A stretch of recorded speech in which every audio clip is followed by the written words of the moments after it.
রাধে রাধে বন্ধুরা, আজ আবারও চলে এসেছি একটা মিশো আনবক্সিং ব্লগ ভিডিও নিয়ে তোমাদের সাথে শেয়ার করব। আর এই যে আমার হাতে পার্সেলটা দেখছো, তো এটা এখন আনবক্সিং করব। আর এই ড্রেসটা মনে আছে, সেই মিশো থেকেই কিন্তু নিয়েছিলাম, খুবই সুন্দর। তো চলো বন্ধুরা, এখন পার্সেলটাকে আনবক্সিং করা যাক। আর এর মধ্যে কি আছে জানো, সেটা তোমাদের সাথে আমি পরেই শেয়ার করছি। দারুণ একটা কুর্তি অর্ডার করেছি আমি, তো সেটাই আমি তোমাদের সাথে শেয়ার করব। আর দেখো, দামটাও কিন্তু ভীষণই কম আর খুবই সুন্দর দেখেছি, কিন্তু এখন কি হবে সেটা আমি জানি না। তো সেটা তোমাদের সামনেই তো আনবক্সিং করছি, দেখতেই পাবে। কিন্তু আমার কেমন যেন একটা লাগছে, এই কুর্তিটা তো আমি অর্ডার করিনি। এটা কি কুর্তি এসছে, এটা কি হচ্ছে আমার সাথে, আমি তো সেটাই বুঝতে পারছি না বন্ধুরা। তো যাই হোক, চলো, কাঁদবো না আসবো, আমি সত্যিই বুঝতে পারছি না, আমার মনটা খুবই খারাপ হয়ে গেছে। তো আমি কুর্তিটা খুলেই তোমাদেরকে দেখাচ্ছি, তো তোমরাই বলো যে কুর্তিটা কেমন লাগছে। আর এখানে হাতার কাজটাও রয়েছে।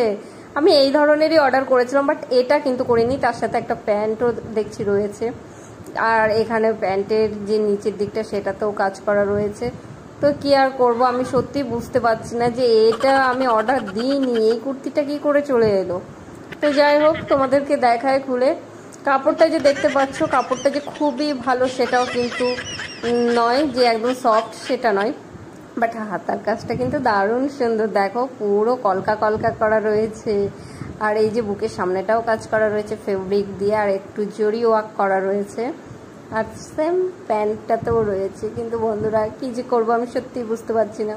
তো যাই হোক, চলো কুর্তিটাকে আমি একবার পরে দেখি যে কেমন লাগছে, তারপর চিন্তা ভাবনা। তো এই যে যেমন ভাবনা তেমন কাজ করে নিয়েছে, একদম ঢোলগোবিন্দ আমাকে লাগছে, সে আমি বুঝতেই পারছি। বাট কালারটা কিন্তু দারুণ লাগছে। কেমন লাগছে তোমরাই বলো বন্ধুরা, যে কালারটা আমাকে কেমন লাগছে। আর এই যে আমি তোমাদেরকে দেখাচ্ছি, দেখো বেশ লং আছে কিন্তু কুর্তিটা, এমনি যে খুব একটা খারাপ তা কিন্তু একদমই নয়, যতটা আমি ভাবছিলাম। খুবই সুন্দর লাগছে। তোমাদের কেমন লাগছে সেটা কিন্তু অবশ্যই বলবে।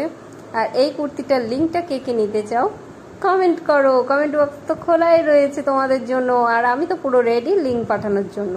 তো দেখো, এই গরমের মধ্যে কিন্তু আমি এই রকমভাবে ঘেমে পুড়ে তোমাদের জন্য ভিডিও করছি। আর তোমরা যদি একটা লাইক কমেন্ট না করো তাহলে কি ভালো লাগে বলো তো। আর এই যে একটু লুজ হয়েছে, ঠিক আছে, আমি এটা ফিটিংস করে নেবো। তো চলো বন্ধুরা, আজকের ব্লগটা এখানেই শেষ করছি। সবাই ভালো থেকো, বাই বাই, আবার দেখা হবে খুব তাড়াতাড়ি।